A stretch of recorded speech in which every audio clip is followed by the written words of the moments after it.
But yeah, God, man, I wish it was marathon week again. Right now, I should be getting my stuff together, but I know. not happening. Bummer. Oh, yeah. Bummer. So yeah, we'll talk once we get some people in here. We'll talk about just 2020 in general, and then like Disney in general, or just like everything in general. Just the Disney stuff that stands out from. Where's that? You know what? I'll look up that Derek Bergen. Derek is awesome. I gotta find it. I took down some notes though. I tried to. I probably talked about it last night on the live show a little bit, but it's on. He's probably under blog. It was just like classic. Like I thought about this the other day. Like it's classic 2020 that they misspelled that sign on that new slide. Mm-hmm. Like, dang, how can you not spell That's funny you just said that because someone from work just texted me like, Scott, your typos are killing me today. Keister. That's why you don't put Keister in the name of something. I know. I don't see it. Where is it?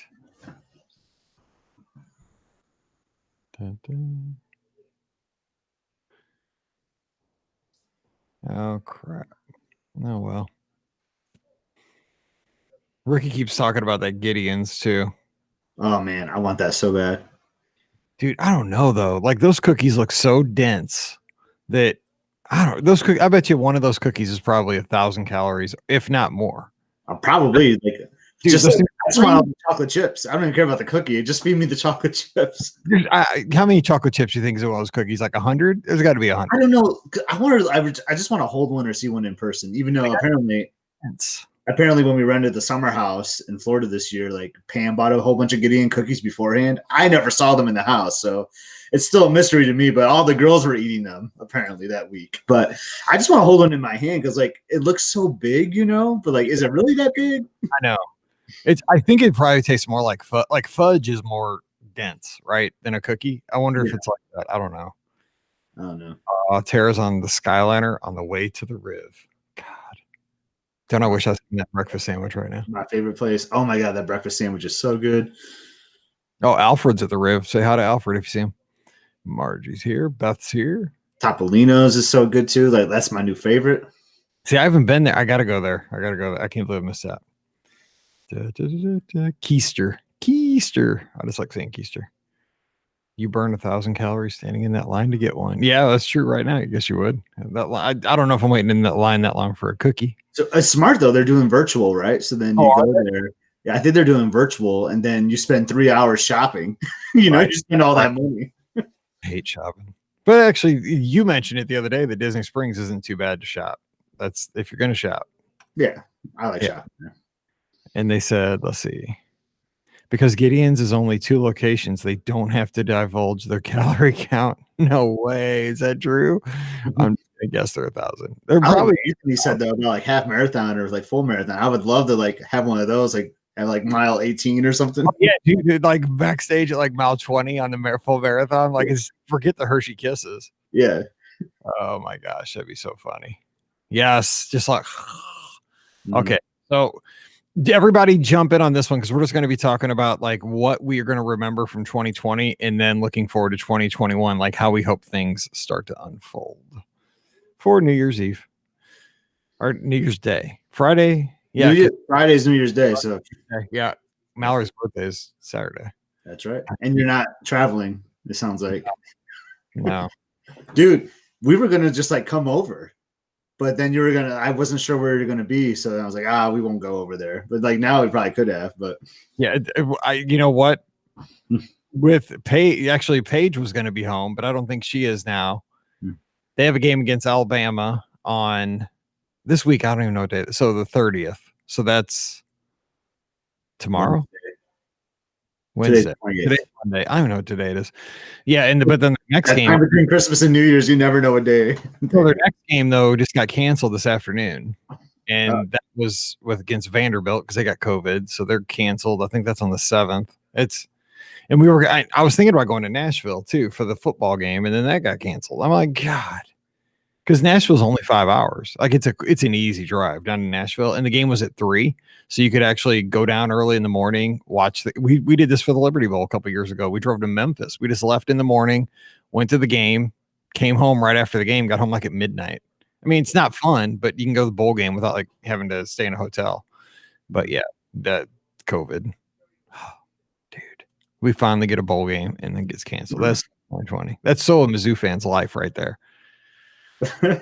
My new flags. I have this old Mizzou flag that hangs out in front of the house and it's tore up. It's destroyed. So Sandy and Andy for Christmas got me a new Mizzou flag. And as I'm hanging it up, the game gets canceled. I mean, that's just. You might as well just throw that flag in the trash right now. Oh, what am I hanging this flag for? Like, it's the whole game got canceled anyway. All right, let's do this for Friday, 1826. Oh my God, today's National Chocolate Candy Day. I've been eating chocolate chip cookies all day, so I haven't been celebrating. There's crumbs all over in here. Oh, did you see that license plate I got from one of our listeners? It was actually my ornament exchange. It's a license plate. It says Gurr 1955, and it's autographed by Bob Gurr. Wow. Look at you getting all these autographs, man. Oh, dude, I'm becoming like a memorabilia guy. And I'm going to send you like a baseball signed by me. Just like, hey, man, I got the Scott Gardner autographed baseball. I know. All of a sudden, I'm collecting memorabilia. It's so funny. Hashtag Scotty G. That's it. Oh my gosh, Stephanie did her virtual wine and dine virtual half yesterday, and she's eating cookies all day. Dude, those medals are sweet, though. Dude, that box was sweet. I know. I recycled it the other day. Like I felt kind of guilty recycling it, but oh my God. Oh, 1,600 calories a cookie. It's 4 servings. See, that's the problem because that would not be 4 servings. I'd just be like, it's only. I'd be like, I misread it. It's a 400 calorie cookie. Myself. Oh my gosh. Okay, here we go. Let's see. 18. A cookie should just be 1 serving. It should never be 4 servings. What's that? If it's 4 servings, it's like a sweet pizza. It's like Could you imagine just sharing that cookie with Pam, Paige, and Mallory? Like, okay, we're all going to take a quarter of this. No, heck no. You'd lose a finger. No, not happening. Okay. Yeah, Stephanie recycled hers too. She felt bad. Okay, 1826. Welcome to episode. Oh, let's try it again. I'll take. Speaking of cookies, I didn't believe that stuff. Okay, here we go. Welcome to episode 1826 of the Be Our Guest Walt Disney World Trip Planning Podcast. I'm your host, Mike Rallman from BeOurGuestPodcast.com and one of the senior agents over at the Magic for Less Travel. Happy New Year. Happy 2021. Now, this show actually bridges the gap, right? If you're listening early like Andrew or like Alfred or some of our super fans out there that get the show immediately upon hitting the feed, you may be listening to the show in the waning hours of 2020. But if you're, somebody that's, maybe just watching the ball drop or something on New Year's Eve, you're catching this on Friday. It is now 2021. And let me be one of the first to wish you a very happy new year. Let's make this year awesome because we thought 2020 was going to be awesome, and it was for about 60, 75 days. And then, we got 2020. So we're going to talk about what 2020, the impressions it's going to leave with us as we push past this year, and also kind of look forward to this year that we're in now, 2021, which I really believe is going to be, an amazing year. Once we get through kind of the very beginning of the year, I think things are going to start to get better rapidly. But we'll have the discussion. And joining me today, because the ladies are both at Walt Disney World, leaving me back here at the Be Our Guest Podcast Studios in St. Louis, Missouri. Kind of sad and cold. But we have your friend of mine, hashtag Scotty G. What's up, Scott? Happy New Year. Happy New Year to everyone. Happy to be on the last show of 2020 and the first show of 2021. So thanks for calling me in again, Mike. Happy to be here. That's right. So what are your typical New Year's Eve traditions? We've been at Walt Disney World before for New Year's Eve, which we'll reflect on that in a second. But what do you do back in Michigan on a typical New Year's Eve? Do you watch the Rockin' Eve kind of thing with the ball? Do you guys have any like traditional meals? What do you guys do? Yeah, we've done some really weird traditional things here. You know, because my family just can't have enough presents. You know, you go from the holiday season with Christmas, and then comes New Year's, we played this weird game where it's like a Secret Santa almost. You draw like a family member and you have to buy them like a New Year's gift, basically. You know, because I'm not tired of shopping at that point. I say that sarcastically. Like, I'm done shopping and now I have to do more. So that's something like we did with my mom and my dad and brother, and you know, we got away from it the last couple of years, but we're going to revamp it again this year. So we're going to play my mom's New Year's Eve little family gift exchange, basically. But yeah, Mike, it's exactly what you said. We just put on the TV usually if we're not at Walt Disney World. Just watch the show. We play a lot of board games. Because you got to stay up. You got to stay up to midnight, and I tell you, I struggle with that some days. So.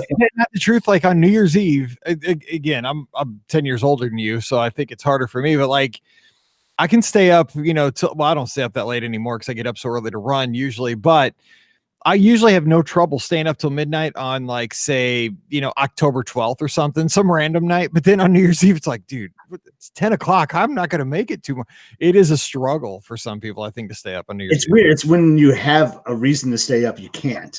But I'm right with you. Like, I'll watch a World Series game and it'll be like midnight out here, basically when the game's end. And like, I'm not even tired, you know, but you bring on New Year's where like you have this goal where you have to stay up to midnight, and like I struggle. That's why we have to have the games and the party, you know, that keeps the energy going all night so you can stay awake.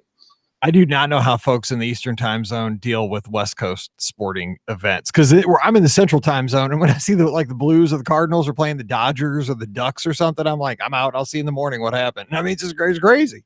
It's so tough when first pitch is 10 o'clock at night. Like, that is so tough. Dude, I'll see I'd see the top of the first. I'm like, okay, time for bed. Anyway, all right. So before we jump into kind of talking about this year and the memories we have of it, both positive and negative, and I think there's both. Let's talk about this year as of, you know, this show coming out on New Year's Eve at the very end here and New Year's Day. Of course, 2020's New Year's Eve down at Walt Disney World looks very different than all the previous New Year's Eve celebrations. If you would have been down there for New Year's Eve, what do you think you would have done? Because, you know, the parks were open late, but none till midnight. They had fireworks on the resort TVs, special like dinners a couple places. But you know, if you would have been there, what do you think your night would have looked like? I think we would have hung out at the resorts and just tried to do a lot of the activities that were going on. I saw something about Coronado's activities, and they had things going on all evening long, basically, and it looked really entertaining to me. So, and I love the resorts. You know, you could do like a late swim, you know, to take in the new year, and you could just put a little twist on it. Yeah, you'd miss the fireworks and the fire dragon in China in Epcot, but you'd find a way to make it work. And I would like hanging out at the resort. Yeah, I agree. And I think, you know, I think we saw this at Christmas, right? We didn't get to see everybody that we normally see, you know, sometimes maybe did a FaceTime call or what have you. But, you know, the way you got to embrace it is that I think, you know, like, you know, Mallory's and Emily, you know, they're early teens, and, you know, this is going to be one of those things I hope is so unique that 20 years down the line, I'll be like, remember 2020, how it was so different. Maybe it won't be so negative. It'll just be like that one year that we did everything just so differently. And then 2021 and on, you know, we get back to the traditional, everybody gets together, everybody does their things. But I think that's how we have to look at New Year's Eve. So let's talk about, we've been to New Year's Eve to Epcot many times. What do you miss? Like, if we could have done it this year, like a normal year. You mentioned the fire breathing dragon in China. We bring this up a lot on the show. And I mean, it's so funny because, you know, we are folks, Scott and I both love Epcot for what Epcot is. You know, it's a cultural center in the World Showcase.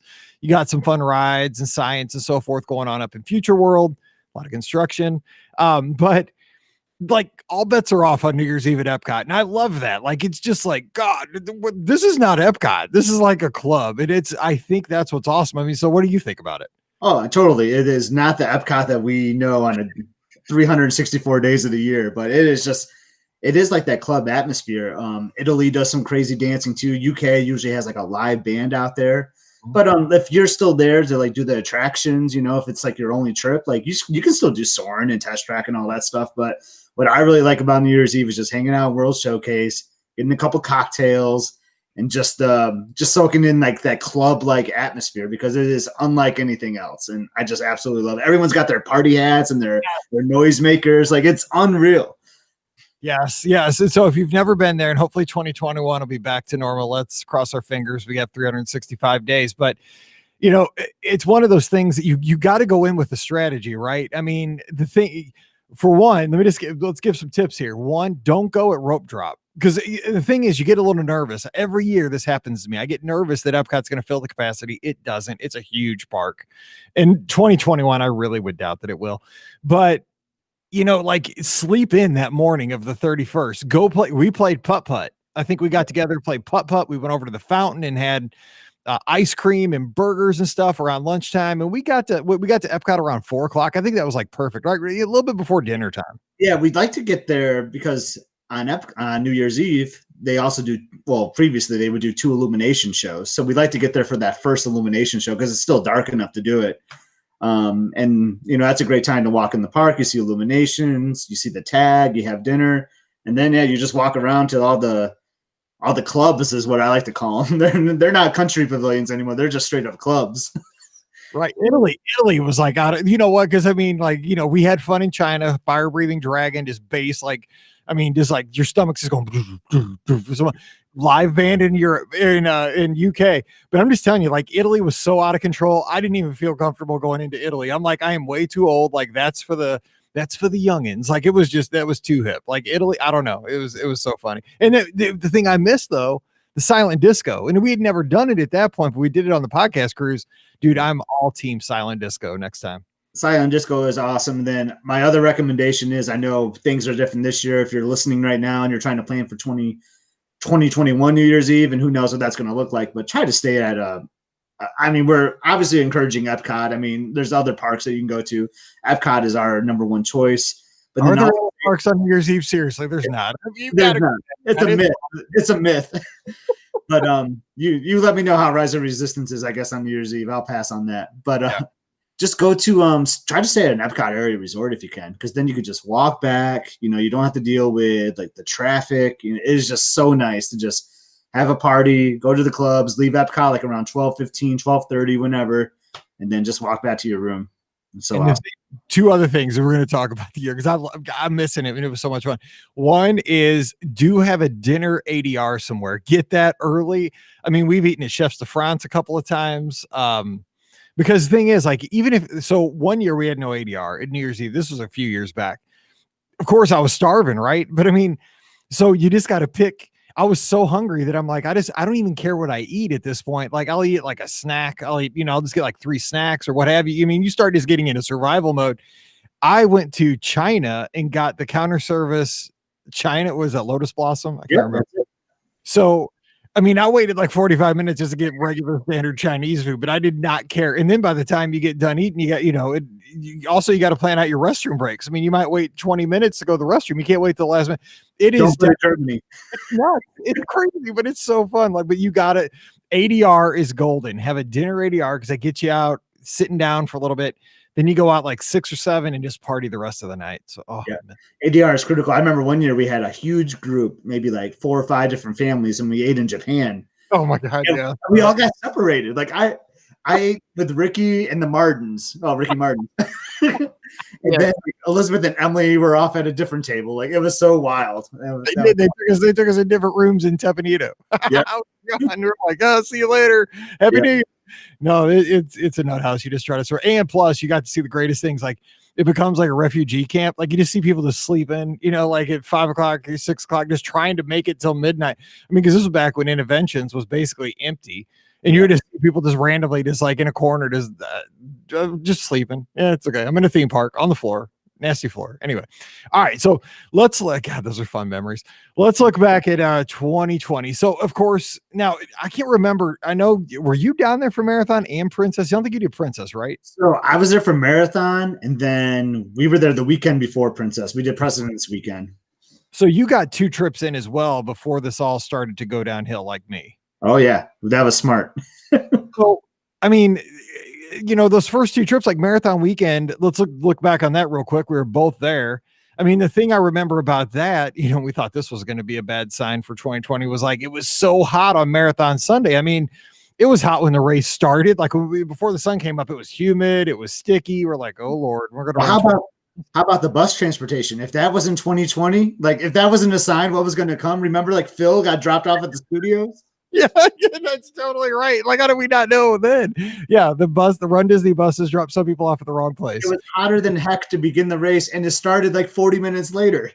Yeah, that's right. It did start late. I forgot about that. They started the race late because some people didn't get to the corrals, and then people were chasing them down. Like the race had already started. There was like, I got to get to the corrals. So they ran like 28 miles. I don't know, but it was just we remember that because the race was hot. I mean, I saw people dropping once we got. This was on Sunday, because that was the last race. I remember that the most, like around Coronado Springs as we got over to Blizzard Beach. I mean, it was just a brutal stretch where there was just no shade. You're out on the roads, and it's by that time the sun's right above you. It's beating down on you, and I mean, that was honestly that was so 2020 because what I remember about that was just surviving the race. Honestly, because it was so hot, it was miserable. Yep, and it was Jess's first full. Like she trained really hard. It was my friend Jess. And one thing I told her, like in March, when stuff started to get really crazy, everyone was like, oh my God, this is so terrible. Like, what's 2020 going to be like? I sent her a message and said, as terrible as 2020 is right now, just remember that you ran a marathon in 2020. Right. Not many people can say. So like you kind of have to look on the bright side of things. And that's one thing I always loved about Marathon Weekend being in January is that right off the bat, boom, you accomplish a huge goal. Then the rest of the year is just like, all right, yeah, I ran a marathon this year. That's a graph. I've thought the exact same thing, Scott.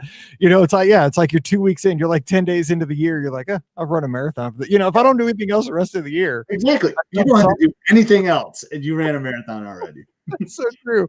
And I'm not saying I didn't enjoy Marathon Weekend. I loved Marathon Weekend. It was great. It was just during that race, that was probably the toughest physical and mental challenge I've ever had running because, like I've run in cold and I ran that half marathon where it sleeted and snowed and it was sticking to you. Like you had stuff stick like ice on you. Yeah. And that was miserable. Don't get me wrong. But like heat just almost wants to kill you. So I was just glad we got that done. So about 2020 and the start of the year, like if we went into 2020 with so much like promise and maybe expectations too, like D23 was just a few months removed and we're already thinking about the 50th anniversary in 2021. Ooh, is it going to start in October this year? Like there's so many unknowns and so many great attractions being built, like Ratatouille. Like the year started off so great. Like I had plans to go to Alani in 2020, like, oh man, I'm going to hit the Alani bucket list.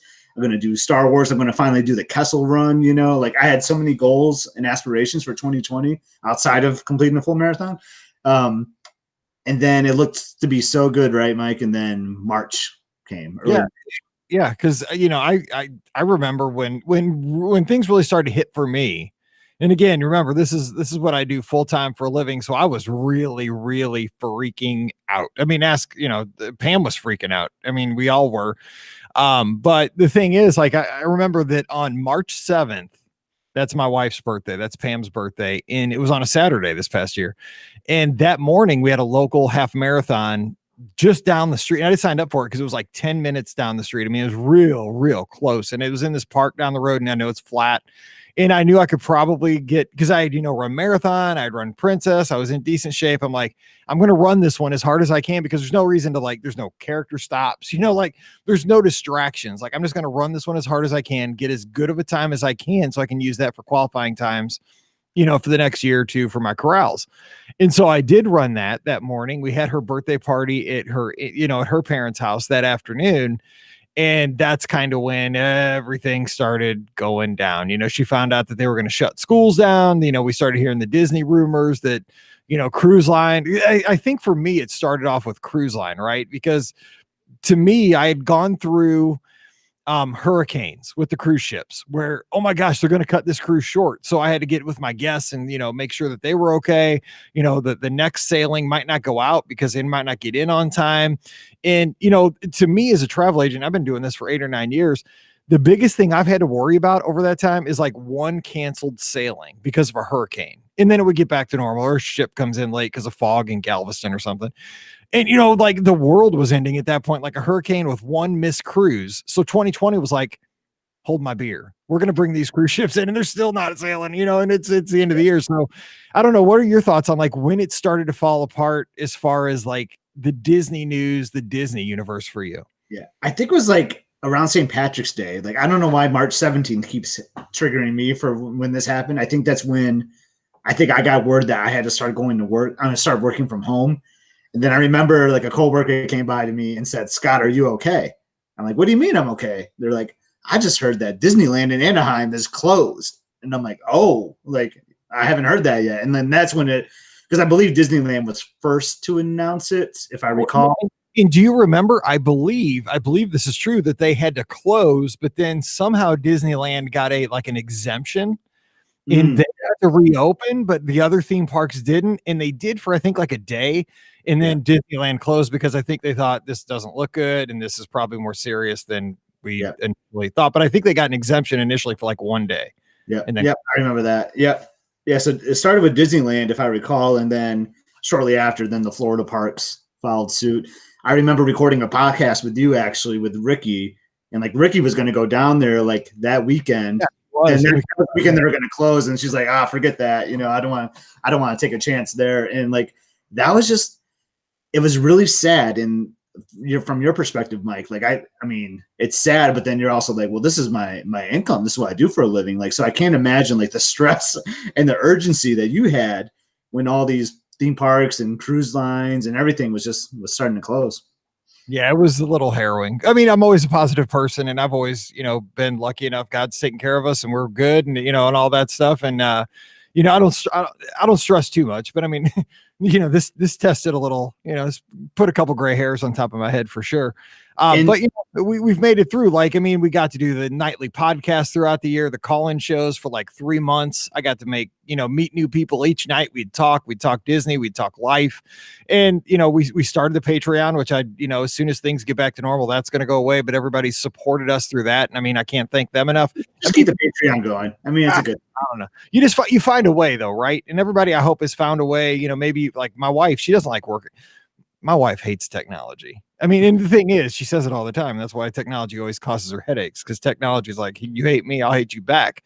I keep telling her that, but she's adapted to, I mean, she's second nature now, virtual teaching. She's been doing it the entire year. And I mean, my wife, like, she's not, it's just, she wants to be in person, right? She needs a blackboard, but she, we've all learned new skills, and, some things will carry through, some things won't. I mean, we've talked about this all year. I mean, Disney had to do so many things in a new way, but a lot of ways they're better. Like, right. I mean, if I'm down in July, I don't want to have people right on top of me. I don't think we need the 6 feet social distancing once this is all over, but I think maybe we won't like be bumping into each other and being like right in each other's grills, and the character cavalcades, they got to stay. I mean, there's a lot of things, mobile order, using technology to be more efficient in getting things done. I think this has forced a lot of new ideas that I think are going to stick around in 2021 and beyond. The cavalcades are one of my favorite things to come out of this. When you think about the parks, you just said it. Like, my favorite thing is I really love the 6 feet distancing markers in a line. Like, even though, like, I swear, like, we always have a family stuck behind us that don't pay attention to them, especially like in Rise of the Resistance. But, that's true. That's, everybody's just excited. Whatever. The Force is with me. I don't have to stay 6 feet back. Yeah. But I love the idea, because like that is the worst. Like, especially like in 100-degree day, and then you just have someone just keep bumping into you. Like, I don't know, like that's always bugged me. And I'm going to not be very popular here, but I love the elimination of Fast Pass right now. I really do. I need it back. But I get it. I understand the logic. I know. I just love the idea of like, I don't want to be like a Space Mountain and have a Fast Pass for Big Thunder in like 10 minutes, like, I don't know. I just love the flexibility of just like, hey, let's just walk around, which is kind of what we do anyway. I mean, we booked the 3 passes and still use them, but like, we just like to, we don't plan as much as we used to, I guess, back in the day. But I can see like if, it's your once every 2-year trip, like having those fast passes are really critical, make sure you can get your favorites done. Right. And it's good marketing. I mean, really, it's as much as it is crowd control and spreading people out, it's a marketing thing for Disney. Like, they can say, you are guaranteed 3 headliners every single day of your 4, 5, 6 night vacation. I mean, it's a good PR move for Disney. So I get it, but I mean, you're right. And so before I jump into this, I want to talk about like highlights and things that we enjoyed on our trips in 2020, despite everything going on.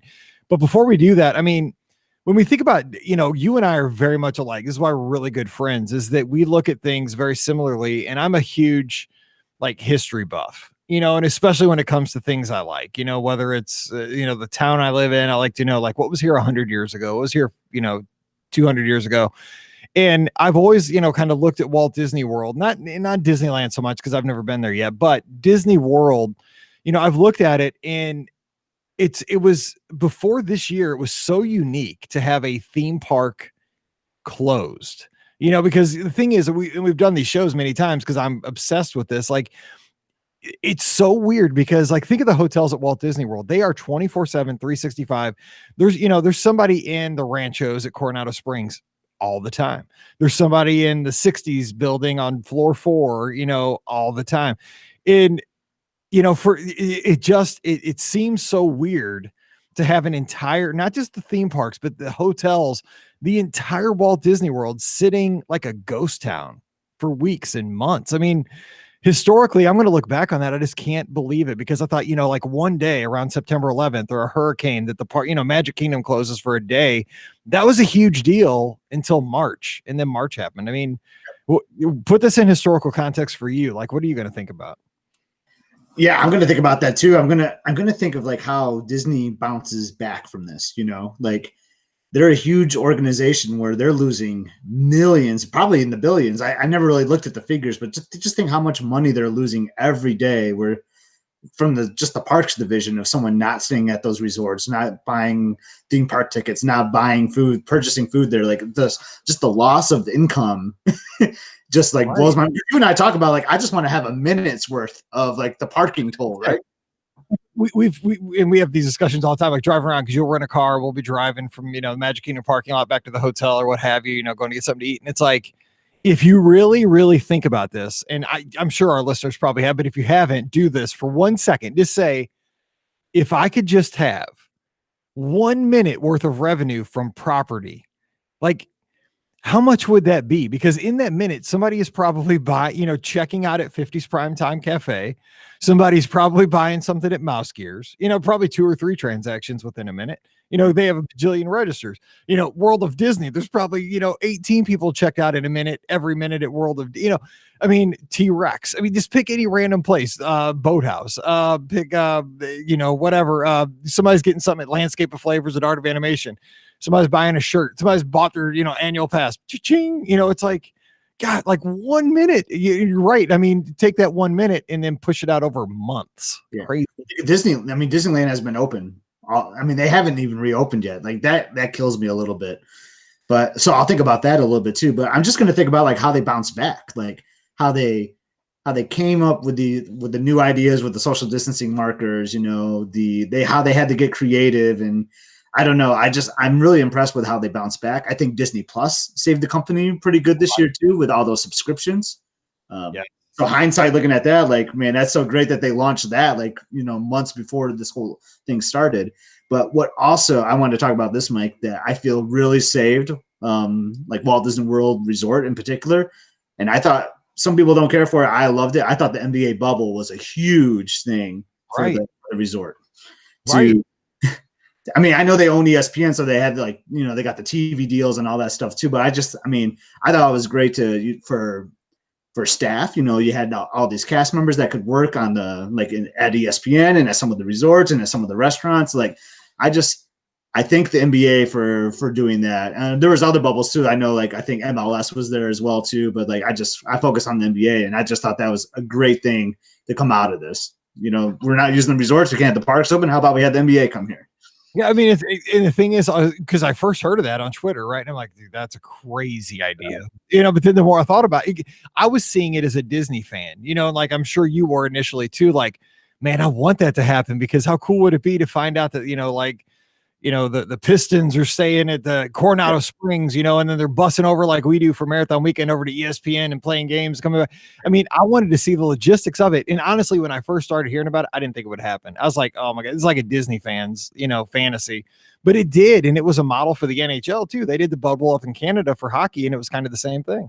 Mm-hmm. So I thought that was really great. I think it's kind of overlooked a little bit, for what that did for the company.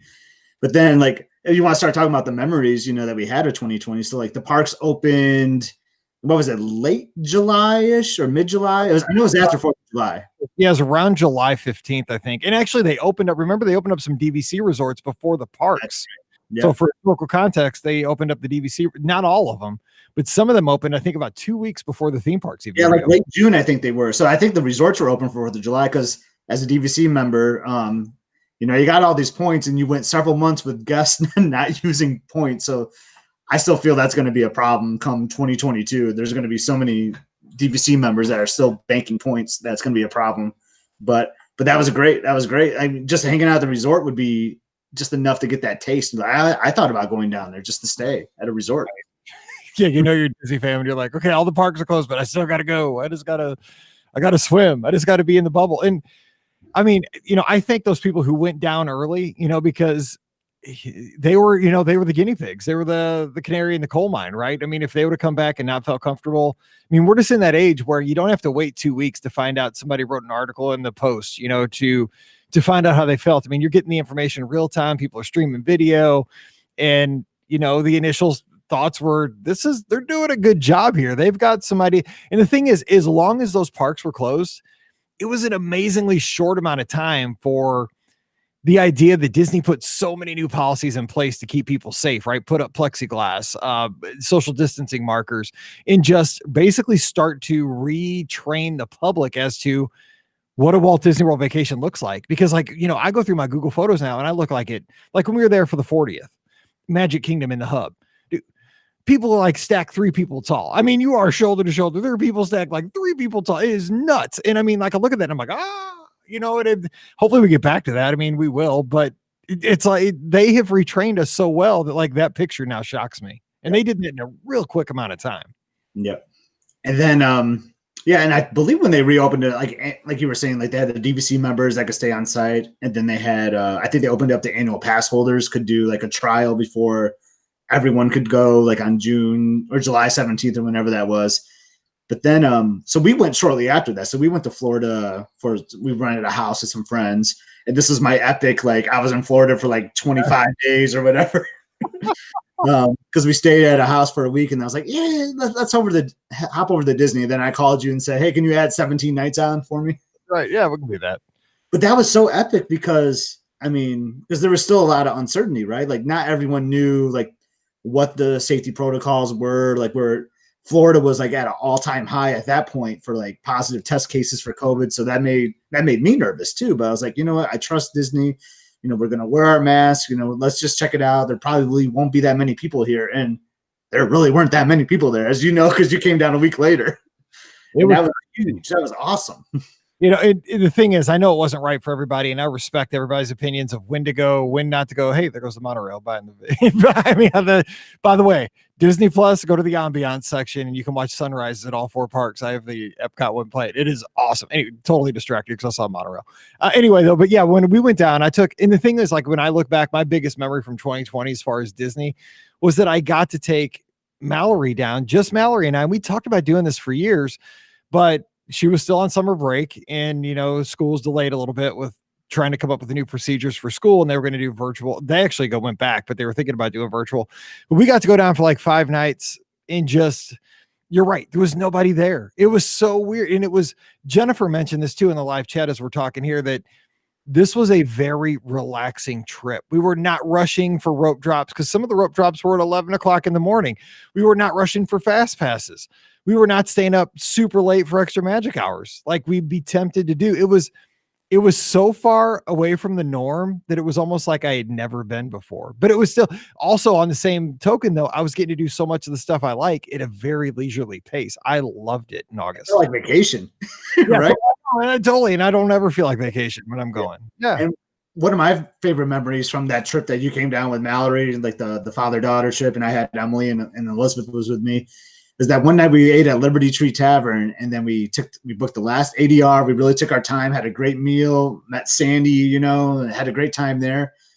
And then we just slowly walked out, and we had a sunset, like private viewing basically of the sunset over Cinderella's castle. And we took so many photos, and that's one of my favorite memories of that trip. that's one of my favorite memories ever, because I was with, my best friends, I was with my daughter. And I mean, it was just, we always talk about Florida having like the cotton candy sky. And it was just, it was surreal. I mean, it was so bizarre that we were literally, I mean, you think like, oh, you're the last ones in the hub, it's you and like 100 other people. Cause I mean, relatively, if there's only 100 people in the hub, you're by yourself. You're by yourself. We were the only ones in the hub. There weren't security guards like chasing us out either. Like we could have stayed longer, probably. We just felt like we didn't want to hassle them. But I mean, like we had the partner statue to ourselves. We had the castle to ourselves at sunset, all the beautiful flowers. Yeah, I will never forget. That was it was like, is this real? I mean, because I know a lot of people still didn't want to travel, but it was just like, oh, you knew the historical value of that night, right? You knew you're probably never going to have this happen ever again. So awesome. Another thing we kind of overlooked when we were kind of going through, like starting early in the year, was that we had a brand new attraction that opened for like a week before all this happened. Like Mickey and Minnie and Runaway Railway, they had this great press event. I think Pam went down there, and I mean, it's a spectacular attraction, but like it was only open for like 2 weeks before the shutdown. Like, how terrible is that? Right. I know. And that was one of those things, like, because I think you're like me, like I always try to avoid the spoilers until I can get down there. And I don't necessarily always get down there in the first week or two or month. And I didn't want to be spoiled, but I mean, in a way it was hard because we had that long period till I got to go down and experience it in August. But also there were a very select few who actually got to see you had to have been there in that 2-week window. And then it was like, yep, too bad. Nobody knows. So it was, yeah. So, but I'm glad Mickey and Minnie's, that was definitely a highlight of 2020. They did that well. For sure. Another highlight too. I mean, Mike, I got to applaud you. Like, I know you hear it all the time. I'm going to tell you too, like you're, and you mentioned it earlier, your check-in shows, I think were really helpful for a lot of people, including myself too. Like just to be able to like tune in and listen to you for an hour during those like really dark moments early on. I think that was really helpful. And I've met some really good friends since then too. Like, I've met Beth, who listens in every night. I met Wade and his family too. Like there's been some great friendships that have come from this as well too, Mike. So I applaud you for doing those. Oh, you know what it was? I mean, where was I going? Right. I mean, I know, right? My job was booking Disney vacations. That really wasn't super. I mean, I was doing a ton of that's the thing, is people might think like, if you like with Pam and folks that work in travel, that 2020 was a slow year. It wasn't necessarily a slow year. Honestly, in 2020, I've worked harder than I ever have as a travel agent, because there's been so many cancellations. There's been so many, thank God there's been a lot of modifications where, people have changed their dates 3-4 times, like in March, you think, okay, I'll go in June. So we moved the trip to June. The parks are still closed in June. Okay, we'll go in August. Well, I'm not sure about flying in August. We'll move it to November. And the thing, and that, that's why we're here. It's what we do. But it's been the year that I've worked the hardest in travel, but things just, don't work out normally. But the check-ins were great for me because I'm very much a structured person. I get up at 5:17 every morning. I put on the sneakers. I got to go for my run. I eat breakfast at 8:30. I got to be on my email about 8:50. I'm just like, I don't know. It's like how my brain works. Mm-hmm. And it gave me something like, okay, it's 7:00 Eastern. We're going to get to have 1 hour of just talking Disney, and not even talking Disney for a lot of us, just talking about like, okay, what's going on in New York? Cause that was so, like, at the time, Missouri was like avoiding it, I was still living in my normal world, and New York City was melting down, and I wanted to be able to like find out how we could help. And I mean, I learned a lot, and like you said, made so many great friends over that time. So it was just fun that we got to all rally together. And that's always been the rallying point of this podcast, is we have great listeners. And not only do we get to know each other via Twitter and Facebook and social media and so forth, but I mean, I know like you hung out, we've had many meals with Beth. You've had meals with Wade and his family and his wife. And, I think that is the greatest thing. Same for me. It's all about relationships. And what else did you have to do? So we got to make new friends. I know. Yeah, I know. I totally get it. It was like, man, I just want to get away from Pam and Mallory, right? Because like I've been dealing with all this. I gotta go do a show. I'm going down to the studio. And I appreciate the hard work you have. Like I can only imagine like all the rebookings you had to do. And one thing we talked about a little bit earlier is just like the cruises. Like we still can't cruise, and I'm sure you've rebooked so many cruises, probably multiple cruises for the same parties, and like that's just one of the many frustrations of 2020. Is the cruise line, and I'm itching to get back on a ship so bad. My daughter Mallory 3 times a day. When are we going cruising? I don't know. Like, I wish I knew, because I have about 1,000 other people that would like to know. Like, I just want to go on a cruise. I'm like, dude, stop. I just want to go on a cruise too. Like, trust me, I miss the dream. I miss the fantasy. I miss the wonder. I miss the magic. And I want to be on the Wish when it comes out. Like, I just, the thing is too, about real quick about cruising. The thing is, you look back on what you miss. And it's not even Castaway Key. It's not the things like that are the major things on the cruise. Like, I just miss going to play trivia with friends and then getting to know the cruise director staff, like the Tonys, Tony, and just that kind of stuff. And again, it's community, it's the cast members, it's the friends, and it's because for me, especially Run Disney weekends, it's going down and seeing my friends, like the Bankheads. I really only see them at Run Disney weekends, and Ricky and Pam. I don't see them a lot outside of Disney vacations. A lot of times it's you, when I see your family, it's at Disney. So for me, what I miss the most is just being able to go down and we're going to get to do that more in 2021, but it's seeing the friends, and we didn't get to see as much. I totally agree. Seeing the friends are huge. I was fortunate. I did get to see Pam this summer, and I got to see you a couple times, or one time. I can't even remember. How many times did you come down? I can't remember. We got to see each other in August and December. Yeah. So yeah, that's been helpful. But the transition into like what we're looking forward to in 2021, cruising is definitely on the top of my list. I know we still got to get through this pandemic. It's still really serious. So as long as like we're all still wearing our masks, I know the vaccine's coming out, things like that. We still got to fight through this. And I know we will, but man, cruising is something I'm really looking forward to. And just as much as cruising, like I just want to see Disneyland be open. Like the original park, like not being open, it just crushes me so bad. I know you haven't been there, but like, man, like when it reopens, like I'm ready to book your trip for you, like just to get out there, you know. And I think that's kind of the thing we've learned as not just like Disney fans, but as like humans that have a desire to live life to the fullest. Is like, I delayed a Disneyland trip for the last 10 years, right? Because I have an annual pass to Walt Disney World. I don't want to have to buy tickets out there. It's a little bit more expensive of a flight. And of course, I wasn't flying forever. Now it's a lot easier now that I fly. But it's like the lesson that 2020 taught me is that I'm going to go to Disneyland sooner rather than later, because I've been, like that's something I wish that I had, like I wish I have been on Mr. Toad's, or I've gone on Alice, or just all these things, the better pirates that everybody talks about. I can talk about it from everybody else's experience, but that's the thing is moving forward. I want those experiences. I want to travel so bad. And you're exactly right. And I know you've been there many times. How cool would it be right now to walk through Disneyland knowing nobody's been in there for, what's it been like at this point, like 9 months? Yeah. Can you imagine? I can't imagine. And like, I don't know if I just haven't been on top of my news, but like, how about like Snow White getting like a refurb out there? Like, I had no idea that was even in the works. It was like, well, what? Like, I love Scary Adventure, but I'm excited for the new one too. But it's just the fact that like Walt's Park, and I know like they did this, the Parks Blog did this great little feature about like how the light is still on, that actually like touched me a little bit. I loved seeing that. And I have hope. We gotta keep battling through. It's not over yet. I know we think, hey, 2021 is a fresh start, right? We're flipping the calendar over, but we're still going to be fighting the same challenges that we are right now. But I know we're just going to get through it. We are. And if you think about it, today, so let's kind of, because we're running a little long. So that's a problem. When you and I get on here with nobody else, we could probably do a 7-hour show, because that's just what we do. But, as we look into 2021, think about it, we've made steady progress. So the parks, let's talk Walt Disney World. So the parks at Walt Disney World reopened with 25% capacity, very few restaurants open, there wasn't a lot in August, you had very few options. Oh gosh, the dog just got the squeaky toy. Hang on. I hear it. Riley, get over here. Right. Give me the hedgehog. I'm not throwing it. Go away. Santa Hedgehog, yes. Oh, that's nice. Yeah, so let me mark that so I can get that up. Beautiful. Should we do a 7-hour show, Mike? We should. Totally good. Yes. The beat dog. Okay, I love that dog. Okay, so let me get back on.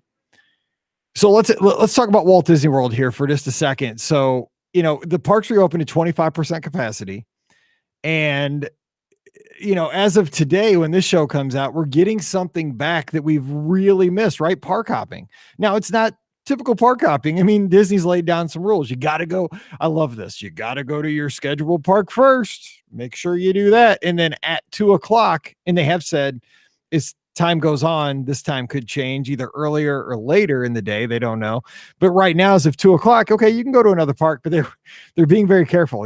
Check to make sure there's availability at that park you want to go to. I think they're saying look for the studios to make sure that you can get in before you leave the Magic Kingdom or what have you. But I mean, we're getting there. If you think about it, I mean, think about how many things we're still missing. We're missing dining plans. We're missing extra magic hours, fast passes, hard ticket events. There's still a lot of restaurants that are closed. I mean, even favorites, the simple ones like Columbia Harbor House, the Plaza Ice Cream Store, Casey's, what have you. So open. What's that? You still have a resort that's not even open. Yeah, I mean, we're getting Wilderness Lodge in June. We're getting Beach Club at Memorial Day weekend. But I mean, Animal Kingdom Lodge, who knows? Both Riverside and French Quarter, we don't know. All-Stars, some of the All-Stars. So looking into 2021, like of those things that are missing, like what do you want to come back first? Like what do you think would kind of get us rolling in the right direction? Because some, could be delayed, but what are you really missing? Dining plans. I mean, we're a lot of stuff still missing. I mean, you started it, and it's the one that's coming back today. Park hopping, I think, is crucial. But I'm curious, like, how that's going to work, though, because the hours are going to be reduced, right? I mean, the park hours, I think they're released. They're not as long as they've been over the holiday season. So, like, it might be kind of tough to park hop, like, because I think everyone's going to be drawn to go to Epcot, right? Because it's open the latest. So you'll go to Magic Kingdom in the morning, and then, like, I feel like Epcot's going to get really busy at night with the park hopping. The thing is, here's the thing I think you got to think about, which people haven't, is that you got to remember Epcot's capacity will be capped at 35%. It's not going to be the 100% capacity. Like if I always think Epcot never closes for capacity because that's pre-COVID. Where I think now Epcot will close for capacity because you're exactly right. I mean, nobody's going to hop to Animal Kingdom if it closes at 5:00 and you got to go at 2. I mean, by the time you get there, there's not a lot going on. Mm-hmm. Yeah, but definitely, I'm really intrigued to see how it goes, and maybe we'll slowly see some capacity increases as time goes on. As you said, like it's like the carousel of progress. Walt loved progress, and you just think about the progress that Disney has made compared to July 17th this year up till now. Like with the capacity increases, the restaurants have been huge to me, and then the hours are so short to begin with, and look how much they expanded into the holiday season. I mean, these are like normal hours right now that we're seeing. Outside of like New Year's Eve, staying open to like 1 a.m. for Epcot. But definitely there's been great progress near the end here of 2020. And I'm just really excited to see the progress as we head to the 50th anniversary. Yeah. Again, I wonder what Disney's thinking with the 50th, right? Because it's so kind of unknown. I mean, this was going to be the blowout. I'm sure that they wanted all 4 parks just stacked full of people, pre-COVID come October 1st. And I think what they're going to have to do, if I had to guess, is they're going to have a celebration, obviously, on October 1st and have a, pretty big deal. But I think what I would do if I were in Disney shoes is more in the marketing, say that,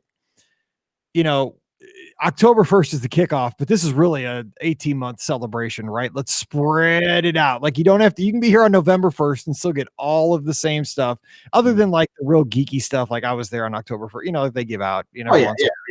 But I think they really need to kind of shift the marketing. Like if you come down mid-December, it's still the 50th. If you come in February of 2022, you're still celebrating the 50th with us. I mean, do you kind of think that's what they got to kind of shift to? That's exactly what I think they're going to take a model that they took from Disneyland 60th. I went to Disneyland 60th on 2 different trips in 2 different years.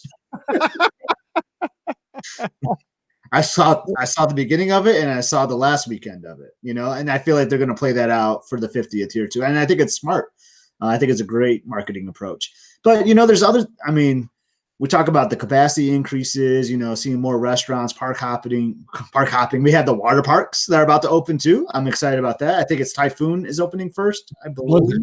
Beach open March. I had a 50-50 shot at it. So, yep, it's not my favorite, but Blizzard Beach is fun. You get to go on Summit Plummet.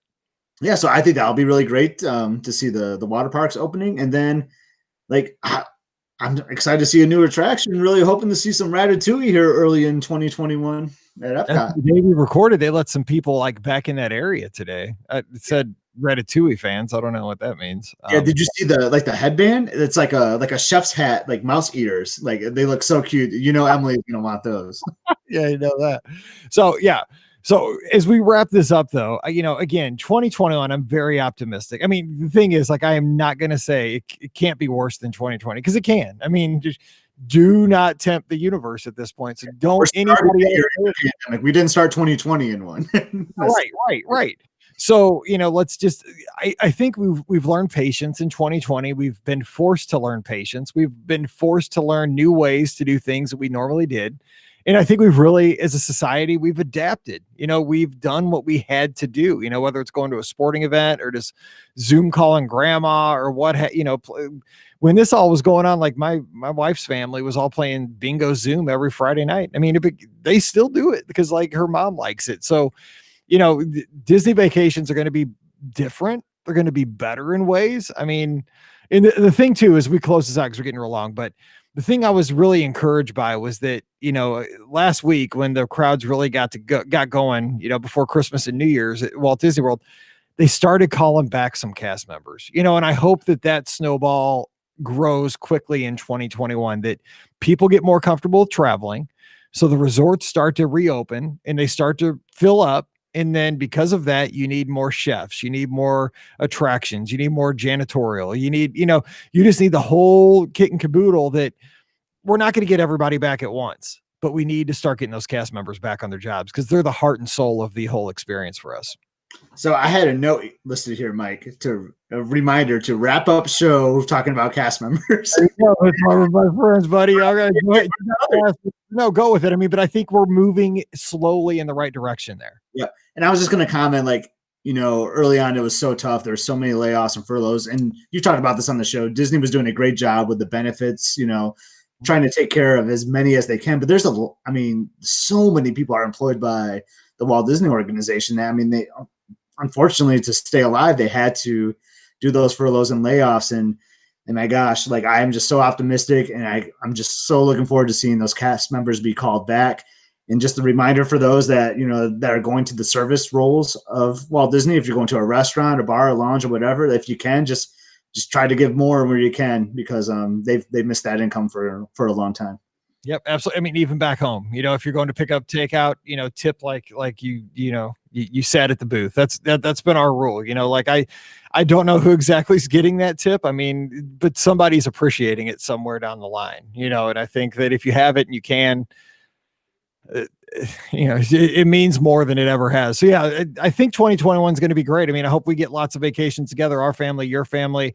Hope we get to meet lots of listeners. I mean, okay, let me just ask you. So we're Run Disney fans. We got a lot of them in our audience with the lizards. Star Wars was canceled. What do you like if you had to give odds on Wine and Dine right now, January 1st? What do you think? Because that right now, that's the Wine and Dine's the next race on the schedule. I think it's happening. Next up, right? Yeah. So Wade and I actually were talking about this, and I think they skipped Wine and Dine and they start with I think 2022. Yeah. Here's what I would say. And I mean, I'm not trying to crush anybody's dreams, right? I mean, do we have any dreams left to crush after 20? I don't know. Because now we're getting our dreams back. I don't want to be the 2021 January 1st dream crusher. And I'm not being that. But I think that's I think that's what they might be thinking, right? 2022 January is a fresh start. Like it'd be a fresh year. Now, I'm not saying Wine and Dine won't happen because it's revenue. They might because typically Wine and Dine starts off the season. Well, it used to be the Disneyland race the Disneyland half that they did in Labor Day weekend at Disneyland when they had Anaheim races. That's what kind of kicked off the Run Disney calendar. But now since that's gone, like Wine and Dine to me always starts off the calendar because there's like those three races, Princess and Marathon, are so close together. But I feel like where you were going to say is the start of a new calendar year. Let's just start fresh with the granddaddy of them all, right? The marathon weekend. Yeah. And, I'm already nervous about getting registered because everybody in the world's going to want to run these races at this point. I mean, because there was that real fever about 6-7 years ago. And then it's kind of dropped off a little bit. It's been a little easier because it's so expensive and they've really kind of reamed us on some of the things, but then now it's going to go back up because everybody's going to, want to run those races. But I think, I'm not saying winding down won't happen. If I had to give it odds, I would say 25% that it does, because the thing is, like, Chicago Marathon's still on in person in October. And I mean, if Chicago could do the October marathon, but the thing is, I got to make these calls so early. I don't know. We'll see. And not to go crazy run Disney, I know you're trying to wrap up, but what kind of bums me a little bit? So like they cancel these races and they do the virtual, which is great. If you want that option to go virtual, and get the medals, like that packaging, the different wine and dine was awesome. But like what disappointed me about that wine and dine for this last year is that they still called it like the 5th anniversary of the 2-course challenge. And like, to me, like that shouldn't count towards the anniversary year. You know what I mean? Like, I don't know. So I'm curious what they're going to do going forward with like the missed, because we missed the half that one year. Like I think that was the anniversary year for the half, the one that we ran around the Epcot area resorts. They still counted that as part of the anniversary year. So I don't know. It really doesn't matter, but like the anniversary medals mean a lot to me for the Run Disney. So I'm just curious how they're going to handle those going forward. Yeah, I agree. They should not, unless it happens in person, it should not count as like a year of the event. I mean, the virtuals are fine. I think they're cool, but yeah, it's the experience it's being there. So yeah, I'm with you. So, all right. Like I said, this could be 7 hours. So we're going to call it, but we can continue this in 2021. It's a good thing. We have plenty of time to do that. Scott, Happy New Year. Tell the family. And thanks so much for coming on. It's been a blast, kind of reflecting on the year and looking forward. Yep. I love the recap, and I'm exactly with you. Really looking forward to a really great 2021. Let's just all be positive and do our things to stay safe and get everything back to normal as we can. And Happy New Year. Happy New Year. All right. Don't forget, the great folks over at the Magic for Less Travel would love your support here in 2021. There's some great specials out there right now for early 2021 trips down to Walt Disney World. And don't forget, there's a new special coming out on January 5th. I believe that is Tuesday, where with non-discounted packages, I think it's at least 4 nights. I have checked this again. We're recording a little bit early, but if you buy 3 days worth of tickets, you can get 2 free. So there you go. More time in the parks to have more fun. That's always a good thing. Just drop by the magicforless.com. Don't trust me here on the mic. Go to the website. It's all there in black and white and even pictures with graphics. So just go by the magicforless.com. Check out all the details. And while you're there, fill out the quote form. Mention the show, and you and I will be planning a great trip together. That's the magicforless.com. Yes, the dog is very excited to get in here with the squeaky toy again, but we're going to finish this show out. Also, please use the Amazon affiliate link here in 2021. It's a free way to support the show. It really does help. It's one extra click. Just go through beourguestpodcast.com/Amazon. And again, a huge thank you to our patrons. You made this all possible during 2020, and hope you're enjoying Mike in the Midwest and all the crazy stuff that's random on that little mini show. So thanks again. If you'd like to become a patron, just visit patreon.com/beourguestpodcast. Give us a follow on social, Instagram and Twitter @beourguestpod and @beourguestmike. And of course, subscribe and hit the bell and all that good stuff over on Facebook and YouTube as well. All right, we're going to get out of here and watch some football. I don't know. Who knows? By the time this comes out, all the bowl games could be canceled because Mizzou's was. I don't even know at this point. So we're going to just enjoy 2021. So for Scott, I'm Mike, wishing you a very happy new year. Stay safe, stay healthy, and we'll see you real soon. That was a good one, except for the dog. Yeah, that was great. Oh my gosh. Like Notre Dame versus Alabama is like my nightmare matchup. Like I can't stand either one. That's going to be I'm not a Notre Dame fan at all. So I'm going to enjoy that one. Hopefully that's going to be, remember the last time they played, it was like 44-0 or something. And so I know I'm a Michigan State guy, so I shouldn't like Ohio State, but like I'm a little tired of Clemson. Sorry, Mike Bankhead. I love you, brother, but dude, those are fighting words for Bankhead. Reggie is a Clemson fan. Reggie too. I know I got so many Clemson fans. I have a lot of Ohio State fans too, but sure, Jeff likes you. He's all excited now. But yeah, I just want to see the game. I just want to see the games played, Actually, that should be a good game. That'll probably be the best game of the 3, I think. Yeah. Well, and they gave that the primetime slot too, which is good. So yeah, because Ohio State wants to just crush Dabo's dreams. You're 11. 11th best team in the country.